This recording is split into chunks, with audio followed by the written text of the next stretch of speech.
Vous avez tous certainement déjà entendu parler d'au moins une de ces œuvres qui ont marqué la plupart des esprits. Le Seigneur des Anneaux, Bilbo le Hobbit, Skyrim, Peter et Elliot, L'Histoire sans fin, Final Fantasy, La Belle au bois dormant et Pokémon. Non, pas celui-là. Voilà. Le point commun entre toutes ces œuvres, vous l'aurez remarqué, c'est la présence des dragons. Dans la culture populaire, la plupart du temps, les dragons sont représentés comme des créatures sanguinaires, terrifiantes, qui dévastent des villages par milliers, ou d'autres qui se terrent simplement dans des grottes pour surveiller un trésor perdu. Mais hors de cette culture fantastique, les dragons ne sont rien de plus qu'un murmure. Ont-ils toujours été symboles de peur? Ont-ils toujours été craints? Et d'où viennent-ils? C'est ce que nous allons voir dans ce premier épisode de La Légende raconte.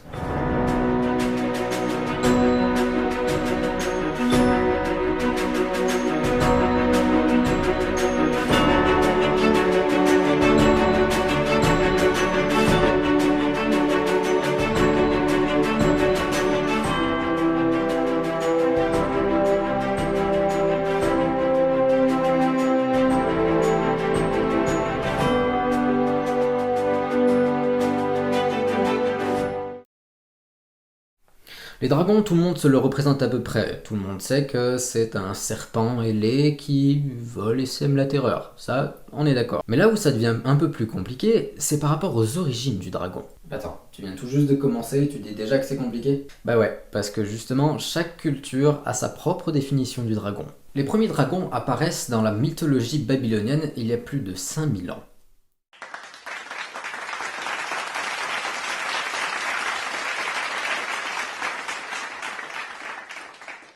Il s'agit des deux dragons primordiaux que sont Apsu et Tiamat, qui sont eux-mêmes nés de l'océan primordial. Seul le monde, ils tombèrent amoureux et commencèrent à se faire des petits bisous tout mou, tout doux, tout fripou.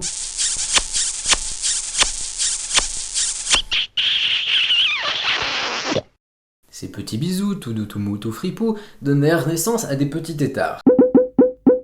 Têtards qu'on appellera donc dragons et dieux. Ces têtards grandirent de plus en plus jusqu'à foutre un bordel du tonnerre de Dieu.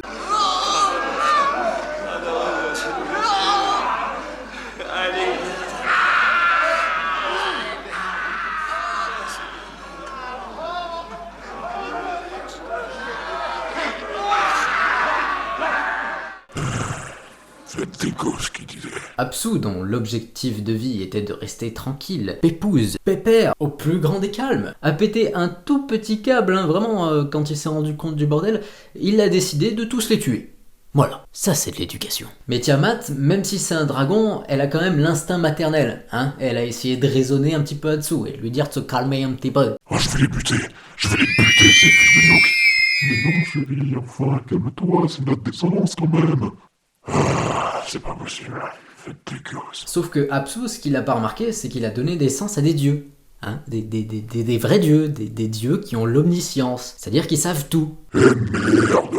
Eh mais je savais pas, personne m'a rien dit. Dont un dieu en particulier qui s'appelle Ea, et qui, en apprenant la mauvaise nouvelle, a décidé de se venger de son père et de le buter aussi.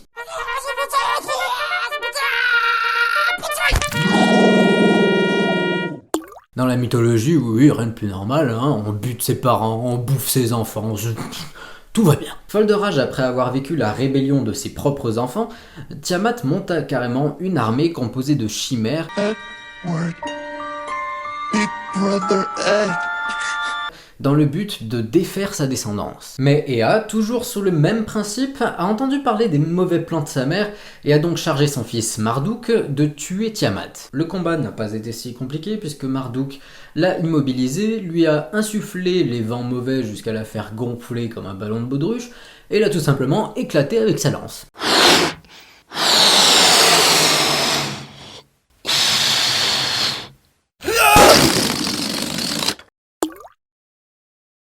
Après avoir bien festoyé sur les restes de son ennemi, il décida de la couper en morceaux et de les répartir un peu partout. Et donc de la partie haute de Tiamat émana la voûte céleste, et de la partie basse la terre, avec le royaume animal et végétal. Dans l'Égypte ancienne, cette fois, l'apparition est un petit peu moins épique. Le Nil est le fleuve principal de l'Égypte et le traverse du nord au sud. Il était très utile puisqu'il servait de transport de marchandises, cependant le danger menaçait. Les crocodiles erraient dans le fleuve, se tenant prêts à attaquer au moindre doigt de pied dans l'eau. Et qu'est-ce qu'on fait quand on a peur de quelque chose ? Bah on en fait une divinité. Tout simplement. Et c'est donc comme ça que naquit Sebek, le dieu à tête de crocodile. Pendant toute sa vie, le crocodile était honoré, et c'est pas peu dire. Il était traité comme un roi, voire même comme un pharaon. Au même titre que les pharaons, à leur décès, les crocodiles étaient honorés, momifiés et enterrés dans les pyramides.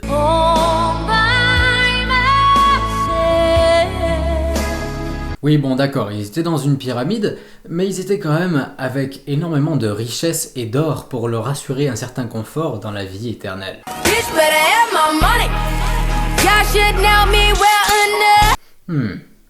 Un crocodile avec un trésor. Ça vous rappelle pas quelque chose, vous ? En Europe, le dragon vient directement de la religion catholique. En 793, un monastère en Angleterre a été ravagé, totalement détruit et ruiné. Selon les Écritures, juste avant le massacre, des hordes de dragons auraient été aperçues dans le ciel tournoyant autour de la confrérie. Ces moines auraient décrit les dragons comme des bêtes sanguinaires et sans pitié. C'est quoi la guinaire ?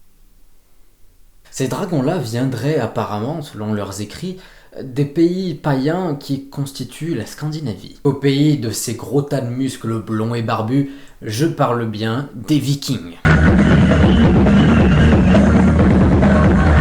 Dans la culture scandinave, il y aurait justement plusieurs dragons bien connus des dieux vikings. Je trouve l'un d'eux particulièrement intéressant et il s'appelle Jormungand. Il serait simplement le résultat de l'union entre Loki et une géante. Des parents normaux quoi. À la naissance du dragon, Odin, the big boss des dieux vikings, saisit l'ignominie, la fit tourner autour de sa tête et l'envoya tout droit dans la mer. Sauf que ce qu'on n'avait pas prévu, c'est que le bougre, il a grandi. Puis il a grandi. Puis il a continué à grandir ce bougre jusqu'à faire le tour de la Terre.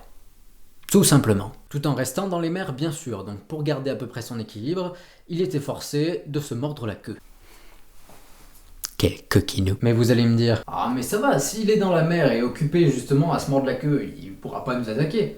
Oui, mais le souci c'est que justement, le jour où il émergera des mers, ce sera la fin du monde. Ah oui, en effet, oui, du coup c'est emmerdant quoi.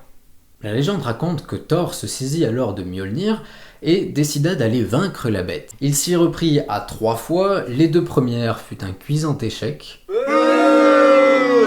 La 3e fut la bonne, mais par contre, il se fit empoisonner par le venin de la bête. Un venin si puissant qu'après très exactement 9 pas, il tomba dans les méandres de la mort. Oui bon, c'est bien gentil ton histoire, mais je vois vraiment pas le rapport entre les moines de tout à l'heure et Thor qui a battu un serpent.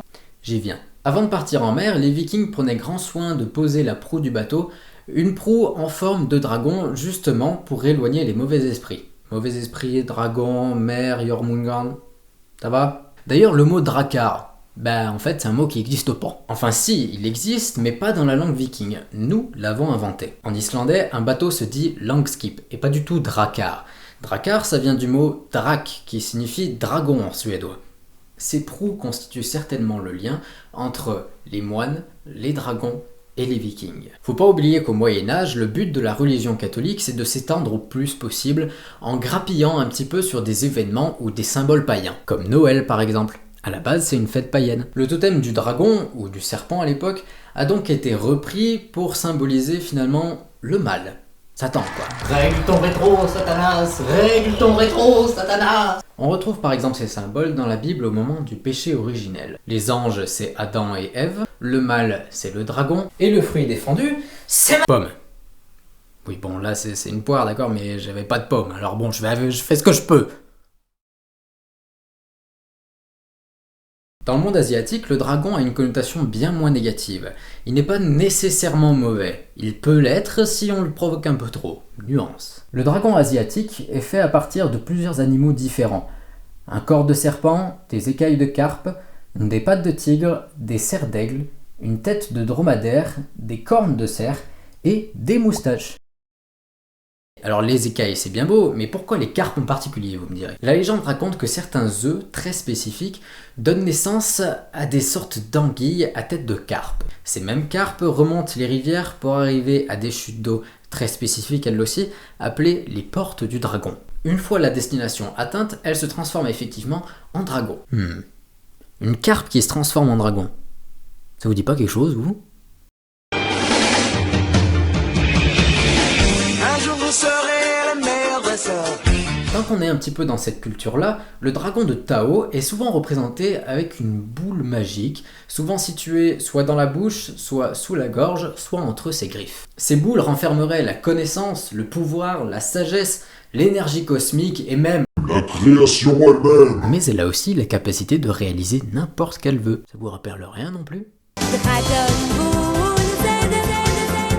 Les dragons sont la base de la culture chinoise, et la légende raconte que même certains empereurs des premières dynasties ont été en étroite collaboration avec les dragons. Ces fameux dragons essentiels sont souvent liés à l'agriculture, puisqu'ils sont directement reliés à l'eau et à la fécondité. Il y en a même certains qui maîtrisent tous les éléments. Et donc, en fonction de son humeur et de votre assiduité aux offrandes, il vous offrira soit la pluie qui permettra l'agriculture, soit la sécheresse et l'inondation qui permettra votre décès. Ils sont donc le symbole de la chance, mais aussi de la prospérité pendant toute l'année. On lui rend honneur simplement pour continuer à avoir ses bonnes grâces, et peut-être un petit peu de chance et d'argent, on ne sait jamais. L'année du dragon revient tous les 12 ans, et du coup la prochaine année du dragon sera en 2024. Les personnes nées sous le signe du dragon sont censées être charismatiques, sincères, dévouées et surtout très chanceux.